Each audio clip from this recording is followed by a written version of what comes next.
ஜூலை 26, 2025 ஒரு குட்டி குரங்கு பிறந்தது. அதுக்கு பேரு பஞ்ச். ஆனா பிறந்த உடனே அவ வாழ்க்கை மாறி போச்சு. அவனோட அம்மா அவனை விட்டு ஒதுக்கிட்டாங்க. அந்த சிறிய உயிர் தனியாக பயந்து உதவி இல்லாமல் இருந்தது. அந்த நேரத்தில் ஜூவில் வேலை செய்பவர்கள் வந்தாங்க. அவனை காப்பாத்தி பாட்டிலில் பால் கொடுத்து தங்களோட குழந்தை மாதிரி வளர்க்க ஆரம்பிச்சாங்க. நாட்கள் கடந்து போச்சு. ஆனா பஞ்சுக்கு இன்னும் ஒரு கஷ்டம். மற்ற குரங்குகளோட பழக முடியல. அவன் எப்பவும் தனிமையிலேயே இருந்தான். அதுக்காக அவனுக்கு ஒரு சாஃப்ட் டாய் கொடுத்தாங்க. அத பஞ்ச் அம்மா மாதிரி கட்டி பிடிச்சுக்கிட்டான்.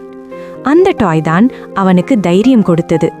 அவனுடைய பயத்தை மெதுவா குறைத்தது. இன்று பஞ்ச் ஸ்ட்ராங் ஆகி மற்ற குரங்குகளோட சேர்ந்து விளையாடுறான். இந்த கதை சொல்லுது, அன்பு இருந்தா யாரும் மீண்டும் எழுந்து நிற்கலாம்.